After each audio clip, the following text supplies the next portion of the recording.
안녕하세요. 저는 단국대학교 교수 김창숙입니다. 오늘 유아기 학부모로서 가장 고민스럽기도 하고 숙제처럼 부담으로 느껴지는 수한글 교육 그리고 영어 교육에 대해서 여러분과 이야기하고자 합니다. 유아교육 현장에서 유치원 원장으로 30여 년을 지내오는 동안 두 아들의 엄마로 살아왔습니다. 지금은 12살, 5살, 3살, 3명의 손주와 함께 살고 있습니다. 이렇게 유아교육으로 평생을 공부하며 아이들을 가르치고 대학에서는 예비 유아 교사들을 지도해 왔습니다. 그런 저에게도 수한글 영어 교육하면 왠지 불편하게 느껴지는 것은 오랜 세월 우리의 교육이 지나치게 수직적이며 주입식으로 더욱이 약간은 강제적인 분위기로 공부를 해온 것이 아닌가 합니다. 지금은 세상이 달라졌습니다. 디지털 네이티브라고 불려지죠. 우리의 아이들은 우리가 살았던 환경과는 전혀 다른 별나라에서 살고 있습니다. 그러므로 공부의 방법도 달라져야 합니다. 저는 오늘 교원에서 새로 출시된 수한글 영어 교육 프로그램을 보고 깜짝 놀랐습니다. 사실 좀 흥분했습니다. 마침 미국에서 온 5살 손녀의 한글 교육을 놓고 가족끼리 의견이 달라서 약간 불편한 상황이었습니다. 아들은 한글 교육을 일찍 시키면 상상력이 없어진다. 굳이 한글 교육을 꼭 시켜야 합니까? 영어만 잘하면 돼요. 또 며느리는 아니에요. 저는 한글을 배웠으면 좋겠어요. 이렇게 서로 다른 주장을 했습니다. 저는 반했어. 이제 됐어. 우리 하루 이렇게 한글 공부시키면 돼. 하고 소리쳤습니다. 그것은 그동안 제가 늘 주장하던 유아학습 방법으로 통합적이며 총체적인 언어접근법, 그리고 반성적 사고를 길러줄 수 있는 나선형적으로 지식을 구성하는 커리큘럼이 바로 교원학습에서 만났기 때문입니다. 이 나선형적으로 지식을 구성한다는 것은 아이들에게 경험의 폭을 점점 넓게 하고 깊이 있게 제공한다는 의미인데, 이러한 방식으로 아이들은 가르치지 않아도 스스로 배울 수 있는 유능한 존재입니다. 이번 국가 수준의 교육과정인 누리과정도 이런 점에 초점을 맞추어 개정되었습니다. 그리고 놀이를 통한 배움의 교육적 가치를 두고 있습니다. 그런데 이번에 출시된 교원 수한글 교육 그리고 영어 교육, 이것은 이러한 교육적 방향에 부합되도록 유아들이 다양한 방법으로 학습을 흥미롭게, 그리고 무엇보다 중요한 스스로 자기 주도적 학습을 하도록 설계되어 있었습니다. 잘못된 교육은 아이들에게 돌이킬 수 없는 위험한 상황을 만들기도 합니다. 4차 산업혁명기인 지금 우리의 삶에 가장 중요한 능력이 무엇이라고 생각하세요? 무엇보다 아이의 창의성과 사고력을 길러주는 것일 것입니다. 이 유아기에 맞는 발달에 적합한 교육을 하는 것이 아이의 창의적인 사고력을 키워주는 시작이고 올바른 교육 방법을 제공하는 것입니다. 이것이 저희 교육자들 그리고 부모님들의 의무입니다.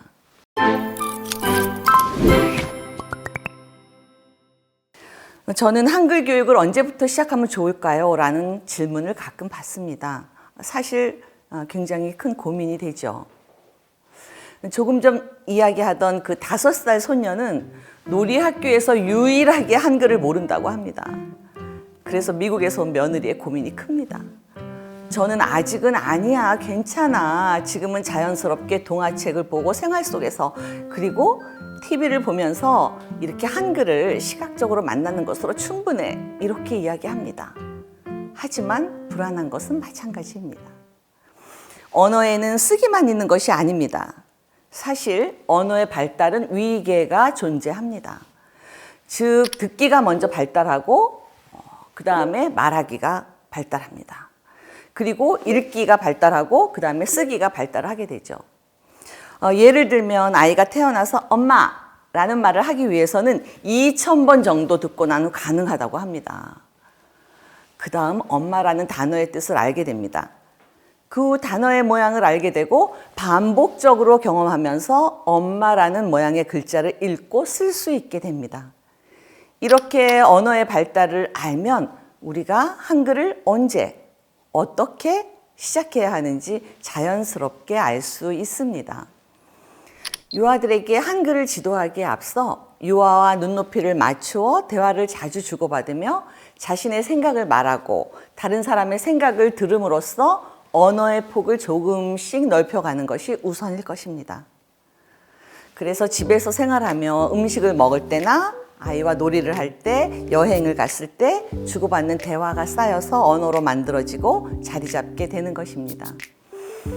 예를 들어 사랑이라는 단어를 읽을 수는 있는데 사랑이라는 것을 느껴보지 못하고 사랑이 무엇인지도 모른다면 사랑이라고 읽는 행위가 우리의 삶에 어떤 가치가 있을까요?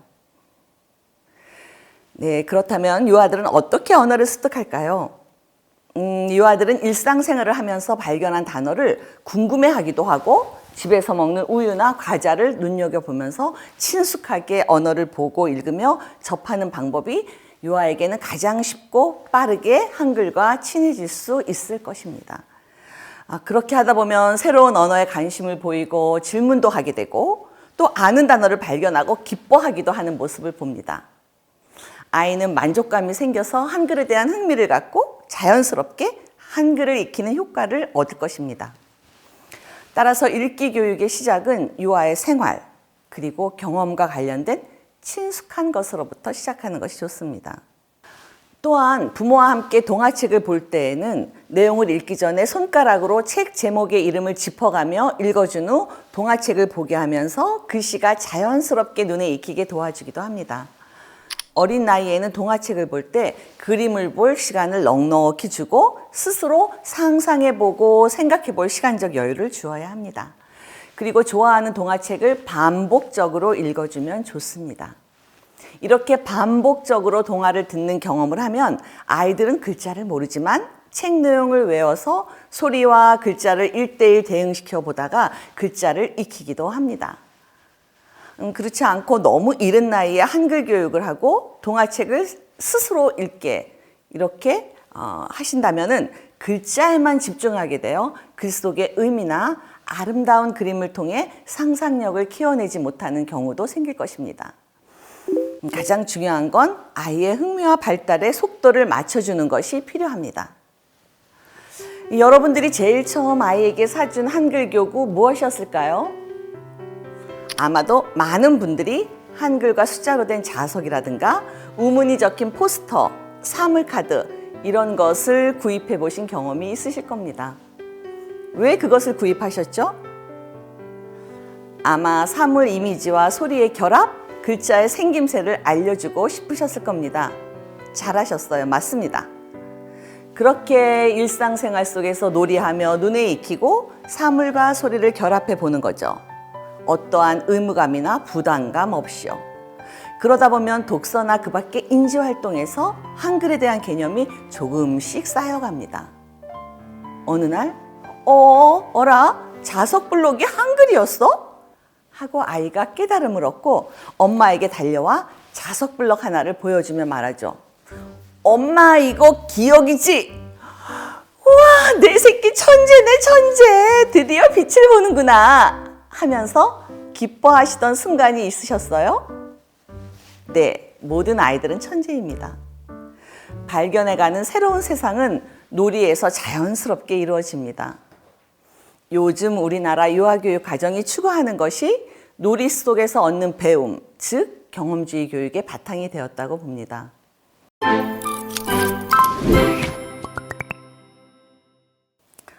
엄마의 바람과 아이의 속도가 어느 정도 일치하면 좋은데 그렇지 못하고 아이의 속도에 맞추어서 기다려다 주다 보면 어느새 초등학교에 입학할 시기가 다가옵니다. 이럴 때 엄마의 마음은 바빠지죠. 한글은 다른 교과를 이해하고 개념을 이해하는 기초교과의 역할을 담당하기 때문에 한글 습득이 늦어지면 부모님들은 불안해집니다. 따라서 우리는 아이들의 속도에 맞추면서도 또 아이들의 능력을 스캐폴딩 해줄 필요가 있습니다. 그것은 다시 말해 적절한 시기에 다양한 교재와 교구를 제공하면서 유아의 흥미를 지속적으로 자극해줄 필요가 있다는 겁니다. 그 적절한 시기가 언제냐? 이것이 문제인데요.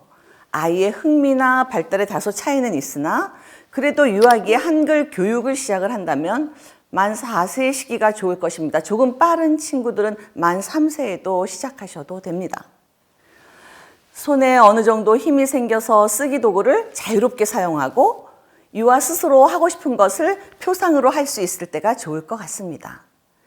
그래서 한글 교육을 시작하기 전에 미술 교육이 먼저 시작되어도 좋습니다.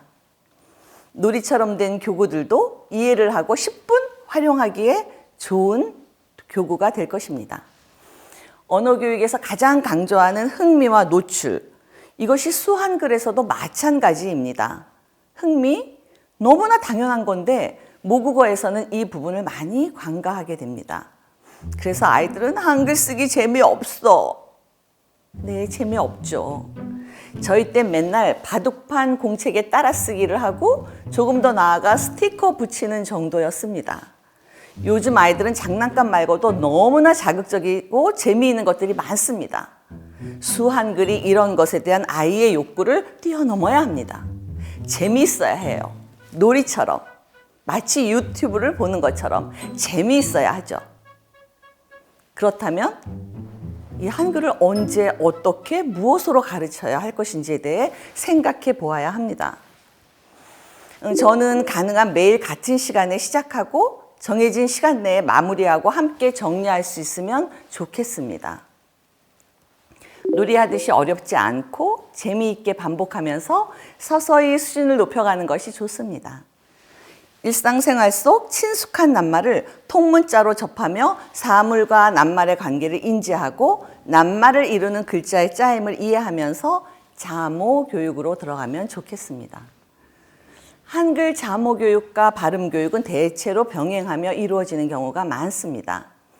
자모를 먼저 제시하여 기본 발음을 익히게 한 후 세부적인 발음 교육을 할 것을 제안합니다. 이때 자모의 명칭은 먼저 가, 나, 다처럼 쉬운 명칭으로 가르친 후 원명칭을 가르치는 방식을 택하고 한글 자모와 발음 교육 방법에 대하여 모음을 먼저 가르치고 자음을 배우게 하는 것이 좋습니다. 음운을 교육할 때는 자음보다 모음을 먼저 배우도록 하며 모음은 단모음, 이중모음 순으로 자음은 평음, 격음, 경음 순으로 가르치면 좋습니다. 또한 왜, 위는 이중모음을 대표음으로 가르칩니다. 두 번째로 자모의 명칭은 고유 명칭을 가르치는 것을 목표로 하되 처음에는 가, 나, 다를 이용하여 음가를 가르치도록 하는 것이 좋습니다. 세 번째로는 자모의 기본 음가를 가르친 후 이음을 포함한 발음을 가르치는 것이 좋습니다. 한글 교구에 있어 자음과 모음의 구분이 있고 유아가 창조한 글자를 읽어주는 것이 유아들에겐 큰 흥미가 될 수 있습니다. 그것이 말이 되지 않더라도 원리를 이해하는 데 있어서 도움이 될 것입니다.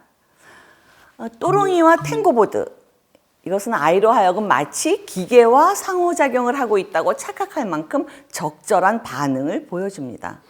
그렇게 한글 교육을 한 후 글자를 익히고 동화책을 읽을 때는 한쪽은 부모가 읽고 다른 한쪽은 아이가 읽어보기에 조금씩 기회를 제공해서 부담을 느끼지 않고 읽을 수 있도록 지도하면 더욱 흥미를 갖게 될 것입니다.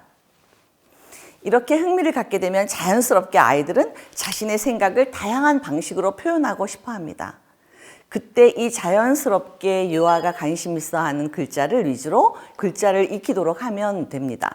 이때 글씨 쓰는 방법을 이해하고 글씨 쓰는 순서에 맞게 바르게 쓰기를 익히게 해야 합니다. 이렇게 읽기 쓰기가 가능해지는 것이 가능해지면 글자를 사용하여 정보를 이해하고 해석하고 창작하고 소통할 수 있는 능력, 즉 문해 능력이 향상되어 갑니다.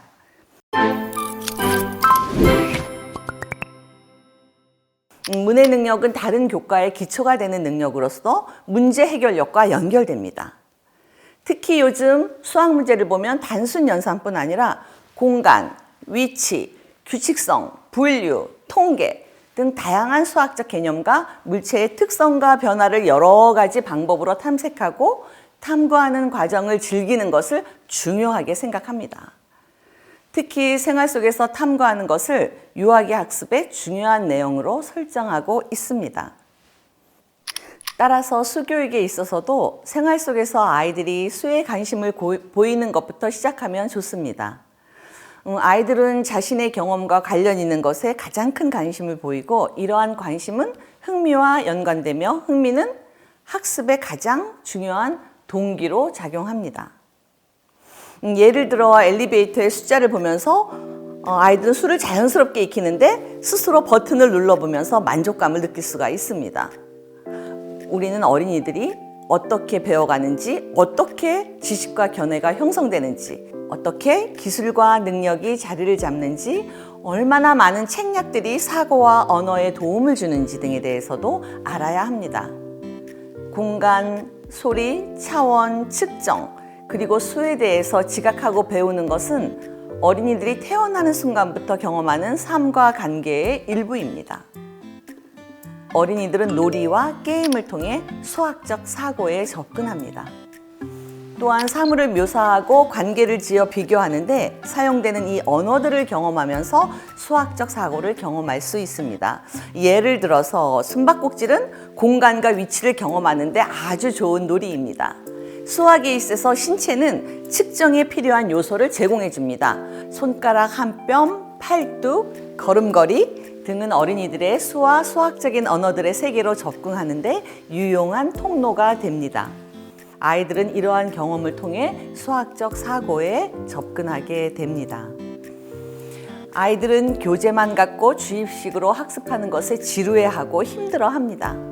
여기에 디지털 콘텐츠로 교구와 게임을 통한 상호작용이 이루어진다면 유아들은 흥미로워할 것입니다. 실제 저희 유치원에서는 스마트 패드를 활용한 학습을 진행하였더니 종이책으로 학습할 때보다 집중력도 훨씬 높고 재미있게 그 수업 시간을 기다리는 모습을 보게 됩니다. 거기에 직접 체험하는 스마트 교구와 디지털 기술이 결합된 프로그램으로 학습을 할 수 있다면 완벽한 학습 조건을 갖추게 됩니다. 그래서 저는 이번에 출시된 교원의 스마트 놀이로 스스로 깨우치는 창의 사고력 수학에 박수를 보냅니다. 아이들이 디지털 학습에 몰입하다 보면 신체적 움직임이 적어지는데 여기에 노래와 율동 등으로 정서를 환기시키고 몸을 움직일 수 있는 조건을 만들어주는 세심함까지 저는 이번 교원학습의 스마트한 교육 혁신에 깊은 감동을 받았습니다. 아이들은 친구들의 모습과 행동을 보고 따라하는 모방을 통해서 배우기도 합니다. 실제로 유치원에서 유아들을 지도하다 보면 글을 미리 익혀온 친구들의 자신감 있는 모습을 보고 그 친구에게 가르쳐 달라고 하면서 서서히 배우고자 하는 경우도 있고 반대로 글을 잘 모르는 경우의 친구들을 보면 얼른 달려가 도와주면서 가르치는 경우도 있어서 이렇게 함께 익히다 보면 더 쉽게 재미있게 배울 수 있습니다. 여기에서 나오는 또롱이는 아이들의 친구이자 튜터로서 좋은 파트너가 될 것입니다.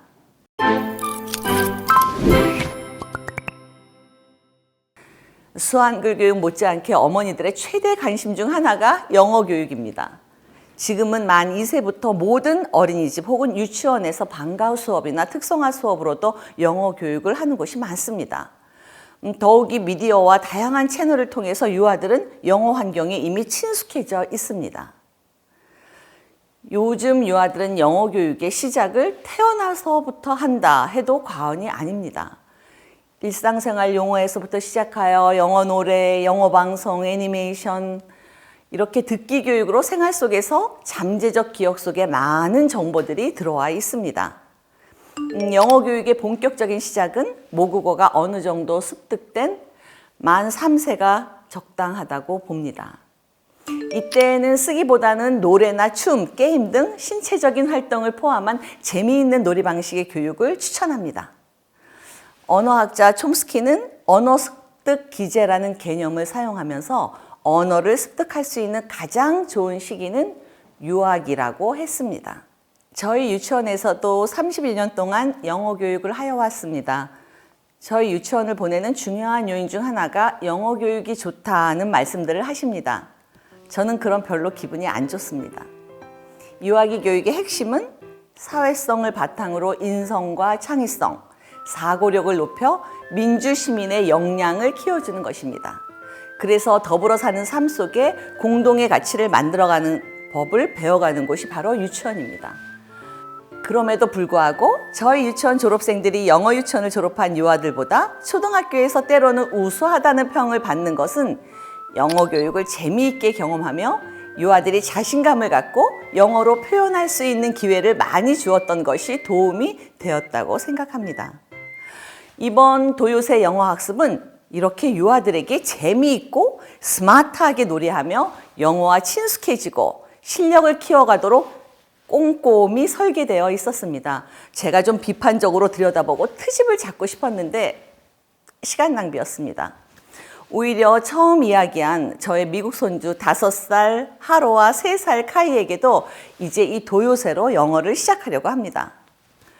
언어 교육은 어린이들이 상상할 수 있고 그것을 인지할 수 있는 시간을 주는 기다림이 꼭 필요하다고 다시 한번 강조하고 싶습니다.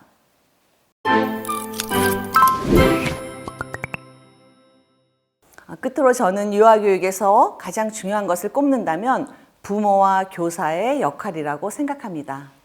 이제 온택트 시대에 디지털 네이티브인 우리 아이들에게는 좋은 컨텐츠를 선별해서 제공해 주는 것이 가장 중요한 부모와 교사의 역할이 되었습니다. 환경은 제3의 교사라고 합니다. 종이책으로 공부하던 시대는 이제 끝났습니다. 좋은 컨텐츠를 보여주는 것은 건강한 디지털 환경을 만들어주는 것과 같습니다. 물리적인 환경, 인적 환경과의 상호작용을 통하여 아이들은 성장합니다. 여러분 줄탁동시라고 아시죠? 병아리가 알에서 나올 때 껍질을 깨트리고 세상 밖으로 나오기 위하여 껍질 안에서 쪼는 것을 줄이라고 하고 그 소리를 듣고 어미닭이 바로 껍질을 쪼아서 깨트리는 것을 탁이라고 합니다. 이 두 가지는 거의 동시에 이루어집니다. 배움의 순간도 마찬가지입니다. 아이가 어른의 도움이 필요한 순간을 놓치지 않고 한 걸음 더 오를 수 있도록 손을 잡아주는 것이 가장 좋은 부모의 역할인 것 같습니다. 감사합니다.